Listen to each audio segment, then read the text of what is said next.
तुम सब जानते, कल जो तूफानी रात आने वाली है, ना तो कल रात राजा की आखिरी रात होगी। कल से इस राज्य में मेरा राज चलेगा। तुम अपने ही भाई को धोखा दे रहे हो।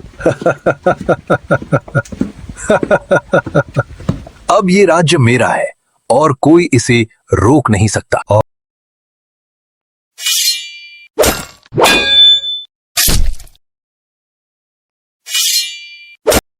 इस राज्य में अब मेरा हुक्म चलेगा। अब यहां का असली राजा मैं हूं। सैनिकों, जाओ अब जाकर उस रानी और उसे बच्चे को भी खत्म कर दो। जाओ जल्दी।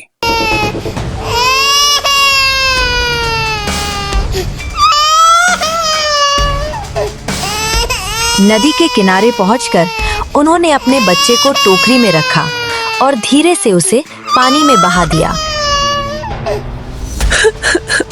हे भगवान, अगर मेरे बेटे की किस्मत में जीवन है तो वो एक दिन लौटेगा और सूर्यगढ़ को बचाए। नदी की लहरें उस टोकरी को जंगल में ले गईं। महर्षि दयानंद ने बच्चे को देखा और उसे उठाकर अपनी कुटिया ले गए और उसे पालना शुरू किया। उन्होंने आर्य मित्र को जंगल के एक पुराने नक्शे की ओर इशारा किया। इस जंगल के बीचों बीच एक पहाड़ है जिसका नाम है अग्नि पर्वत। उसी पर्वत के नीचे छिपी है अग्नि गुफा। वहीं सूर्यमणि छुपाई गई है।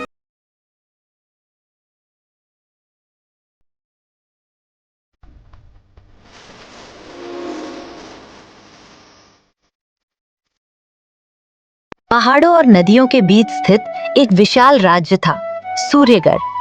राजा वीरेंद्र देव और रानी देवयानी अपने प्रजा के बीच बहुत प्रिय थे, लेकिन महल में एक इंसान था जिसकी आंखों में लालच भरा हुआ था। राजा का छोटा भाई विक्रमसेन। सिंहासन मेरा होना चाहिए और अब मुझे कोई नहीं रोक सकता। जब तक मेरा भाई जिंदा है तब तक मैं राजा नहीं बन सकता। उसे रास्ते से हटा ना पड़ेगा, तभी जाकर मुझे ये सिंहासन मिलेगा। छोटे राजा जी, देर जिस बात की है, बताओ कब करना है ये शुभ काम। हमारी आंखें तरस गई आपको राजा बनते देखने के लिए। तुम सब जानते, कल जो तूफानी रात आने वाली है, ना तो कल रात राजा की आखिरी रात होगी। कल से इस राज्य में मेरा राज चलेगा। एक तूफानी रात महल पर हमला हुआ। सैनिकों ने हर दरवाजे को घेर लिया। राजा वीरेंद्र समझ गए कि ये हमला उनके भाई विक्रमसेन का है। तुम अपने ही भाई को धोखा दे रहे हो। अब ये राज्य मेरा है और कोई इसे रोक नहीं सकता। और अब मुझे इस राज्य का राजा बन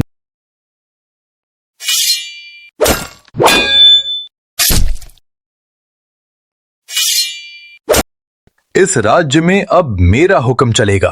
अब यहां का असली राजा मैं हूं।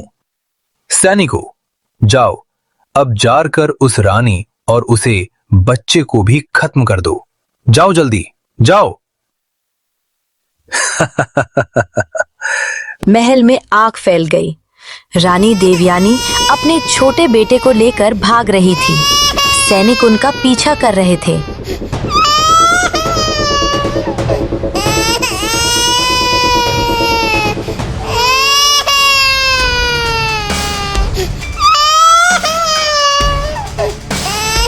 नदी के किनारे पहुंचकर उन्होंने अपने बच्चे को टोकरी में रखा और धीरे से उसे पानी में बहा दिया।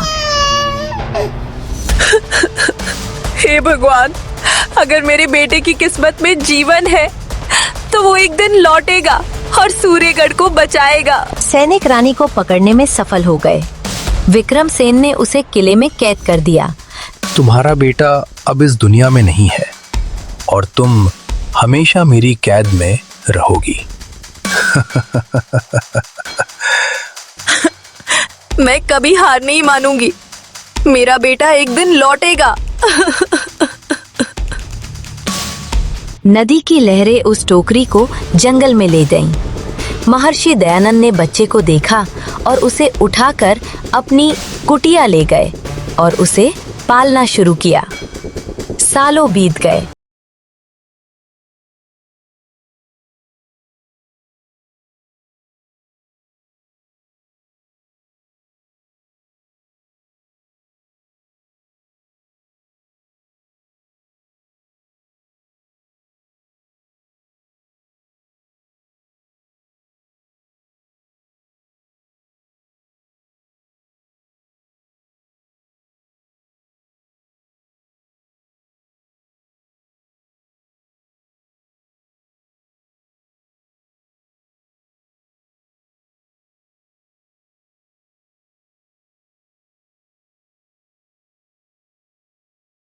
एक लड़की का पीछा कर रहे थे।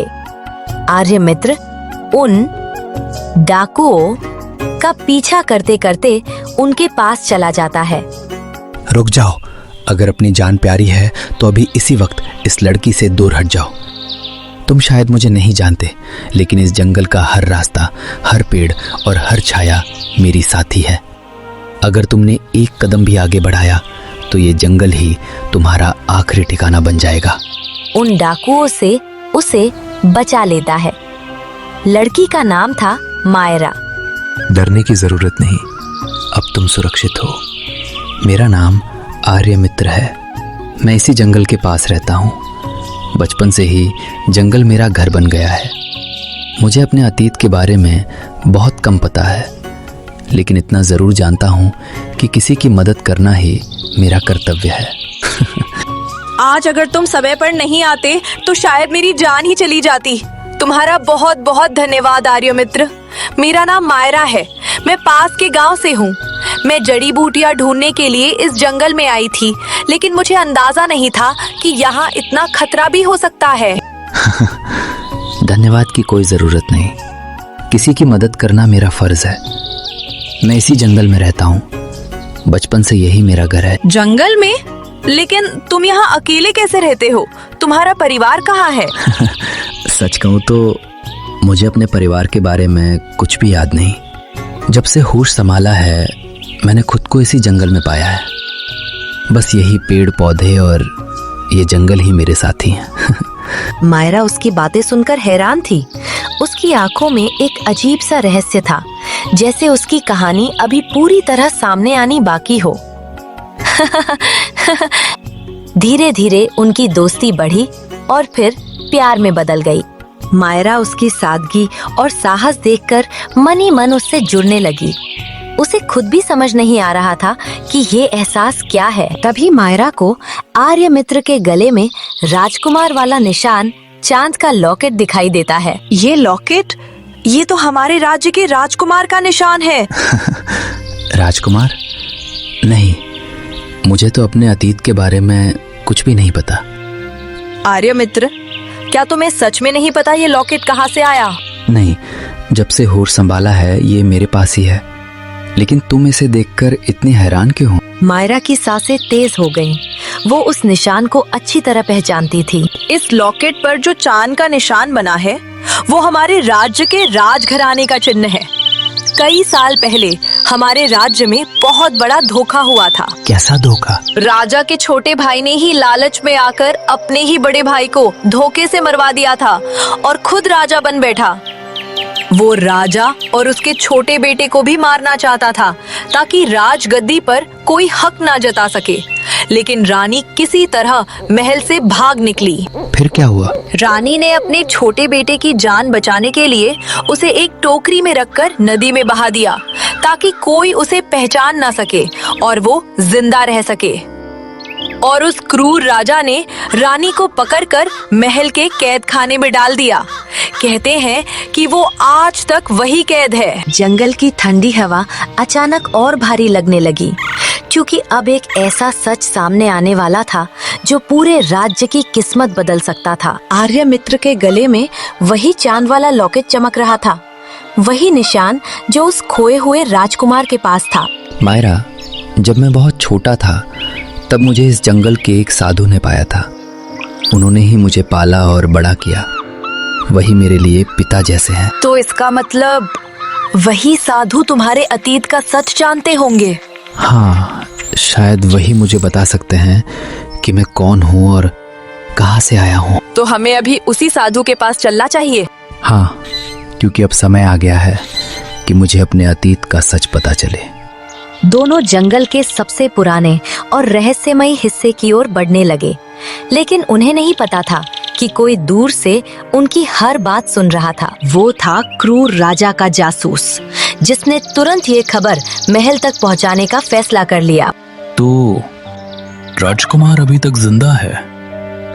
अगर ये खबर राजा तक पहुंच गई तो वो उसे किसी भी कीमत पर जिंदा नहीं छोड़ेगा। जासूस तुरंत जंगल से निकलकर महल की ओर भाग पड़ा ताकि वो ये खबर क्रूर राजा तक पहुंचा सके। उधर मायरा और आर्यमित्र जंगल के सबसे पुराने हिस्से की ओर बढ़ रहे थे, जहां वो रहस्यमयी साधु रहता था, जिसने आर्यमित्र को बचपन से पाला था। क्या तुम्हें यकीन है कि वो साधु सच जानते होंगे? हाँ, अगर किसी को मेरे अतीत के बारे में पता है तो वो वही है। कुछ देर बाद दोनों एक छोटी सी कुटिया के पास पहुँचे। वहाँ वही बूढ़े साधु ध्यान में बैठे हुए थे।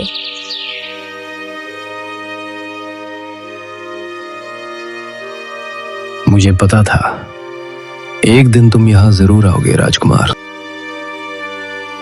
राजकुमार?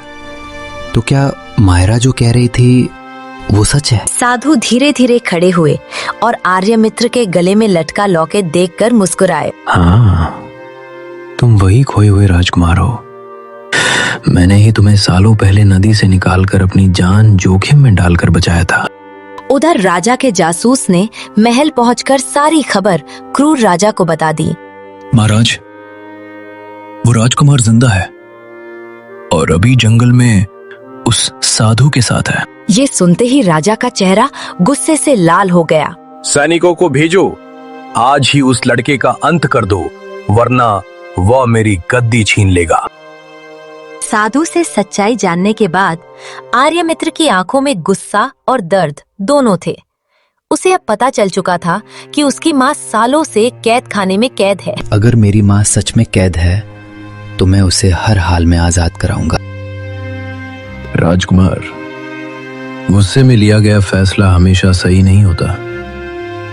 अगर तुम अभी सीधे महल गए तो राजा तुम्हें मार डालेगा। तुम्हें पहले मजबूत बनना होगा। साधु उसे एक गुप्त सच बताते हैं। इस राज्य के लोग उस क्रूर राजा से खुश नहीं हैं। अगर उन्हें पता चल जाए कि असली राजकुमार जिंदा है तो पूरा राज्य तुम्हारे साथ खड़ा हो जाएगा। साधु की बात सुनकर आर्यमित्र चुप हो गया, लेकिन तभी साधु ने एक और ऐसा रहस्य बताया जिसे सुनकर आर्यमित्र की सांसें थम गईं।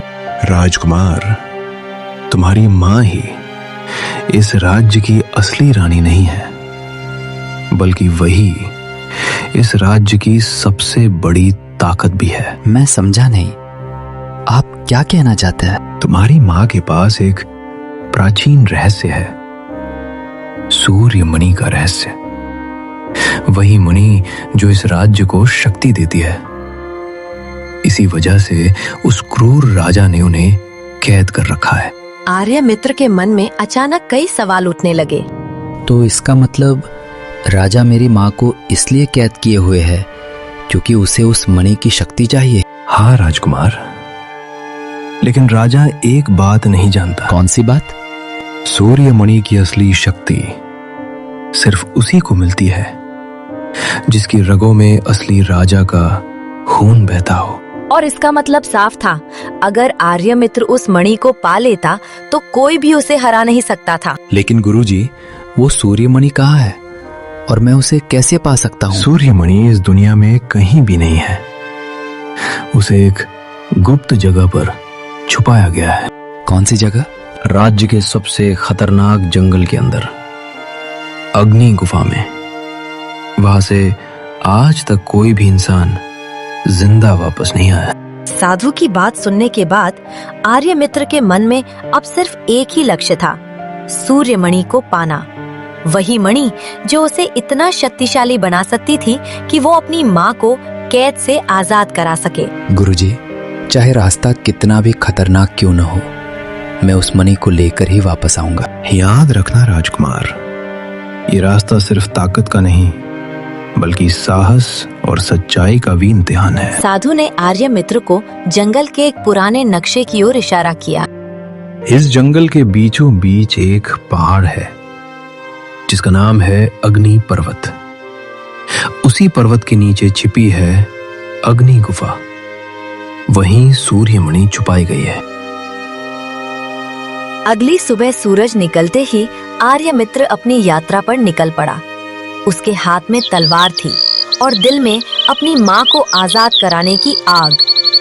जंगल का रास्ता आसान नहीं था। कहीं घने पेड़ रास्ता रोक लेते तो कहीं जंगली जानवरों की आवाजें डर पैदा करती, लेकिन आर्य मित्र बिना रुके आगे बढ़ता रहा। कई घंटों की यात्रा के बाद आखिरकार उसे दूर एक विशाल पहाड़ दिखाई दिया। उसकी चोटी से आग जैसी लाल रोशनी निकल रही थी। तो यही है अग्नि पर्वत। जैसे ही वो पहाड़ के पास पहुंचा, उसे एक विशाल पत्थर का दरवाजा दिखाई दिया। उस दरवाजे के ऊपर अजीब अजीब चिन्ह बने हुए थे। तभी अचानक जमीन जोर से हिलने लगी और उसके सामने एक विशाल पत्थर का रक्षक खड़ा हो गया। रुको इंसान, सदियों से मैं इस गुफा की रक्षा कर रहा हूं। यहां से आगे वही जा सकता है जो सच्चा और बहादुर हो। मैं आर्य मित्र हूं, इस राज्य का असली राजकुमार। मैं सूर्यमणि लेने आया हूं ताकि अपने लोगों को अत्याचार से बचा सकूं। अगर तुम सच कह रहे हो तो तुम्हें 3 परीक्षाएं पार करनी होंगी, तभी तुम्हें सूर्यमणि मिलेगी। पत्थर के रक्षक की नजर अचानक आर्य मित्र के गले में पड़े चांद के लॉकेट पर पड़ी। लॉकेट हल्की नीली रोशनी से चमकने लगा। ये राजवंश का चंद्र लॉकेट है। इसका मतलब तुम सच में राजवंश के उत्तराधिकारी हो। तुम अंदर जा सकते हो, लेकिन तुम्हें 3 परीक्षाएं पार करनी होंगी। जैसे ही आर्यमित्र गुफा के अंदर गया, रास्ता 3 सुरंगों में बंट गया। दीवार पर शब्द चमक रहे थे। आग की सुरंग, भ्रम की सुरंग, सच्चाई की सुरंग। आर्यमित्र ने अपने लॉकेट को हाथ में पकड़ा। लॉकेट की रोशनी धीरे धीरे सच्चाई की सुरंग की ओर इशारा करने लगी। वो समझ गया कि यही सही रास्ता है।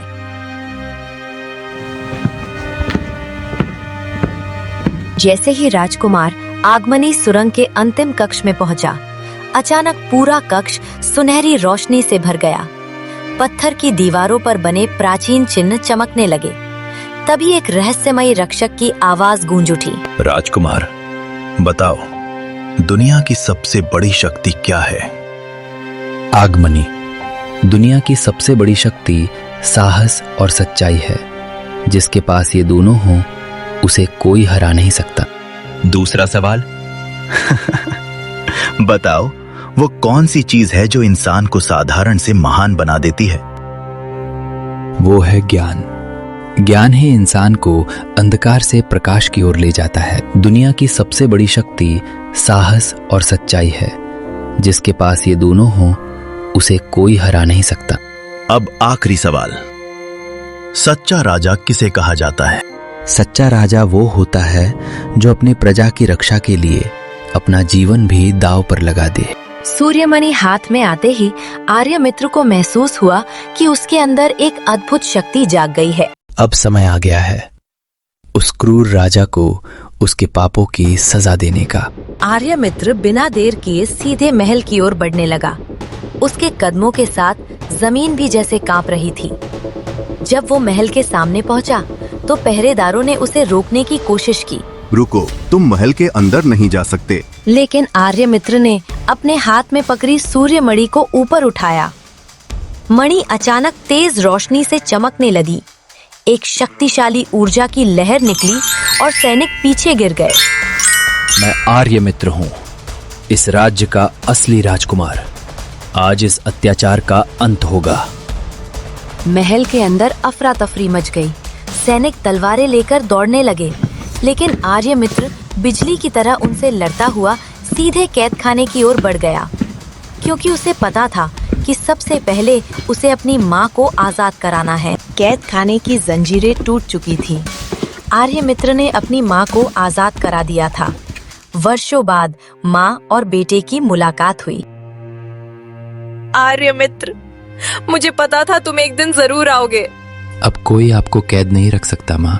लेकिन तभी महल के दरवाजे पर अचानक भारी कदमों की आवाज गूंजने लगी। तो आखिर तुम यहाँ तक पहुँच ही गए राजकुमार। राजा के साथ कई सैनिक भी थे, लेकिन उसके चेहरे पर डर नहीं था, बल्कि एक अजीब सी मुस्कान थी। आज तुम्हारे अत्याचार का अंत होगा। तुम्हें लगता है सूर्यमणि मिलने से तुम मुझे हरा सकते हो?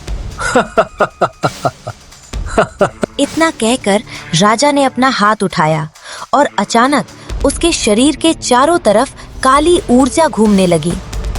अब पता चला कि राजा सिर्फ क्रूर नहीं था, वो एक शक्तिशाली तांत्रिक भी था। फिर शुरू हुआ अंतिम युद्ध। महल के अंदर बिजली जैसी शक्तियां टकराने लगी। सूर्यमणि की रोशनी और राजा की काली शक्ति आपस में भिड़ने लगी।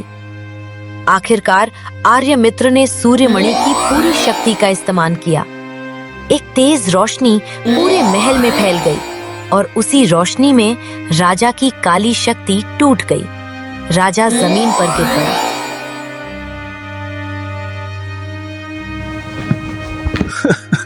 ये कैसे हो सकता है? क्योंकि ये शक्ति लालच की नहीं, न्याय की है। राजा की हार के साथ ही राज्य के लोगों को आजादी मिल गई।